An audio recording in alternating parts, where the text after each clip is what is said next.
Hello everybody, welcome to the Thursday edition of Video Clips. And just a reminder, if you're a member of Wellness Forum Health, we have posted the first two episodes or classes of the Informed Medical Consumer Series on the members website. That's part of your membership. So if you haven't watched those classes yet, you need to go to the website and watch those classes along with all the other amazing stuff that's posted on the members website. And if you don't even know how to get into the members website, call our office and we can help you do that too. Now, for those of you who don't know about the Informed Medical Consumer Series, this is a 39-hour class that deals with everything from how to read your blood test results, how to choose providers, how to look at research studies, tests, diseases. I mean, it's very, very comprehensive, and you'll know more than some health providers about some of these issues when you're finished. So if you want information about that, let me know. We're going to start posting additional workshops in that series in August, so every couple weeks we'll post another one until we get all of them recorded so you can watch them on video. We'll provide you with slides and all that sort of thing. So anyway, I mentioned on Tuesday we were going to be talking about the gut a lot, so I'm going to start out talking about the gut microbiome. And this is really interesting. A lot of studies have looked at the effect of the diet on the gut microbiome, but few studies on diet of any type have included vegans as an experimental group. First of all, there aren't that many vegans, and the second thing is the definition of vegan is so varied that it's hard to quantify, but some recent studies have looked at the effects of vegan versus even just plant-based or let alone omnivorous diets on overall health and the gut microbiome, and shown that vegans have a gut microbiome distinctly different from non-vegans in several ways. Now, I happen to be vegan, so anything that lets me know I'm special, including my gut, makes me happy. All right, these differences include a reduced number of pathogenic bacteria, higher counts of beneficial bacteria, and many other things I'll chat about here. So in a recent study, researchers looked at bacteria, inflammation, and health status, and then how do differing diets impact those three things. So the whole study was like 40 pages long and lots of references. I'm just going to cover some highlights here, and then you can go back and read the original if you want to. But they cited one study in which Slovenian vegans were shown to have more of a particular type of bacteria that I'm not even going to try to pronounce on this broadcast here, which is very effective and highly productive at producing butyrate and other short-chain fatty acids such as acetate and propionate. These fatty acids perform many functions. They act as signaling molecules to reduce inflammatory responses. The gut bacteria that produce these fatty acids prefer fiber as a nutrient.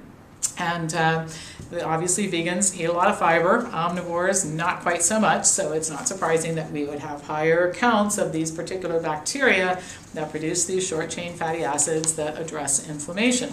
And it just goes to show you what a magnificent machine our bodies are. Like, we have all kinds of natural ways to address things. You know, a lot of people take aspirin every day, or Aleve or Tylenol for inflammation. My body is just handling it on its own. Nice to know, right? Other studies reviewed showed that the fecal samples from vegans had a lower pH than controls, which was correlated with lower populations of pathogenic bacteria like E. coli and enterobacteria. Apparently, our pathogenic bacteria don't like that more acidic environment, and those of us who eat optimal diets have much more acidic guts, so we keep the bad guys from overgrowing. The authors reviewed studies looking at the connection between vegan diets, gut bacteria, and inflammation, concluded that vegan diets had a positive effect on inflammation-related diseases. Of course, we've seen that with people who have inflammation-related diseases like allergies, asthma, and autoimmune diseases. In one study, patients with rheumatoid arthritis were randomly assigned to eat a raw vegan diet or an omnivorous diet. At the end of 1 month, there were positive changes in the fecal flora of the vegan group and none in the omnivorous group. The vegans also showed decreases in disease activity, which led the authors to conclude that the diet induced changes in fecal flora and led to improved health. The authors note that other studies have shown that vegans have lower risk of obesity, hypertension, type 2 diabetes, autoimmune and cardiovascular disease, and that the diet includes more nutrients, phytonutrients, and antioxidants, and fewer foods known to cause allergic responses like dairy. The researchers concluded, and I love this, said the vegan gut profile appears to be unique in several characteristics, including a reduced abundance of what they call pathobionts, or pathogenic bacteria, greater abundance of protective species. Vegans also appear to lack the intestinal microbiota for converting dietary L-carnitine, which is in a lot of animal foods, to the pro-atherosclerotic TMAO, and that TMAO leads to atherosclerosis. So people who eat a lot of animal foods are at higher risk. Reduced levels of inflammation may be the key feature linking the vegan diet gut microbiota with protective health benefits. So you don't really even have to be vegan. I mean, I'm vegan and I love it, but as many of you know, I don't teach a vegan diet here for everybody. If you can just get the animal consumption down to 3 times a week, organic or wild caught, no dairy, you can have a gut microbiome kind of close to mine. Of course, if you want mine, you got to be vegan. If you want one that's that good, right? Okay, so now I'm going to talk about diet, weight loss, inflammation, knee pain.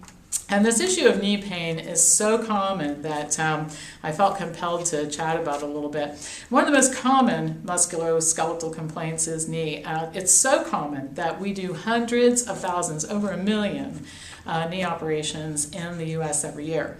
Most of them worthless. One study in the New England Journal of Medicine said that every year we do 700,000 arthroscopic knee surgeries that we shouldn't be doing. 700,000 useless ones. Costs us over $4 billion a year. Well, the surgeries don't work, but I'll tell you some things that do. This will shock you. Diet, exercise, weight loss. What'd you expect me to say, right? Researchers analyzed data for a group of almost 3,000 subjects from the Action for Health and Diabetes study who didn't have knee pain at the beginning of the study, but were at high risk because they were obese.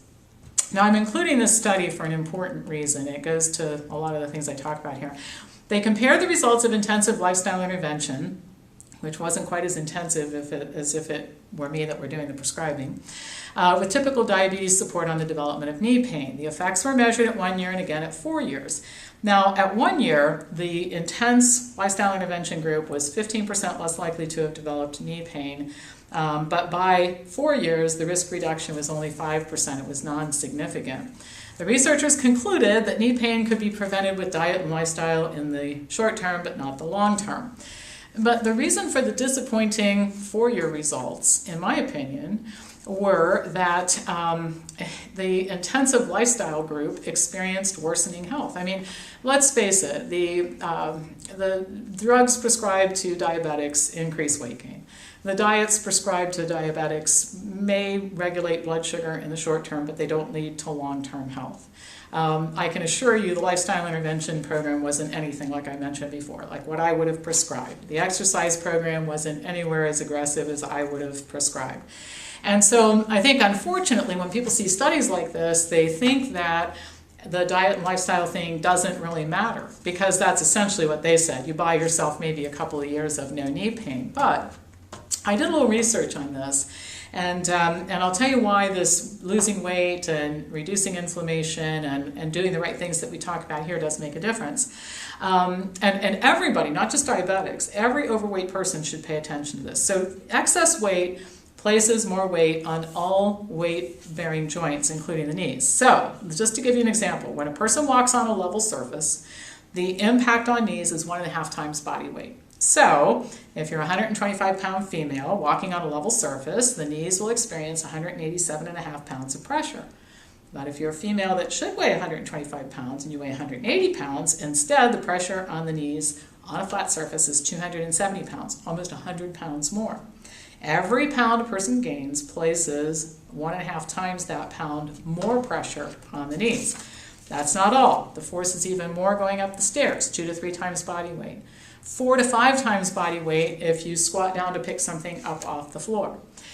The second thing that has to do with knee pain is inflammation, generalized inflammation. That comes from 2 places. It comes from eating a lot of animal foods, because animal foods are rich in arachidonic acid, a precursor to inflammatory prostaglandins that lead to inflammation, and then also fat cells pump out inflammatory cytokines that results in generalized inflammation throughout the body. So you can take care of all this, low-fat, plant-based diet and exercise, peels off the weight. Every pound that's lost takes pressure off the knees, reduces the general inflammation in the body, and over time, the pain levels go down. So your knees are going to be a whole lot happier when you eat better and weigh less. And that also goes for your ankles and your hips. You know, your body was really designed to last as long as you do for your full lifespan, but you have to take care of it. And knee pain and lower limb pain is really something to be concerned about, because quality of life lies on your ability to walk around. I mean, think about it. You know, if you go to Walmart, it's a 100,000 square foot store. That's a lot of walking around just to get to the stuff that you want to buy there. When I go to Meijer, which is one of our great big supermarkets here, you know, just to walk through the food section takes a while. So, and walk back and forth to your car and to be able to walk around your house and clean and all that sort of stuff. Staying mobile is a big part of quality of life. So try to nurture your joints a little bit. Get serious about the diet and exercise thing. All right, that's all for today and for the week. As usual, pass this on to anybody who you think might enjoy watching it, and I'll be back to you next week with more news.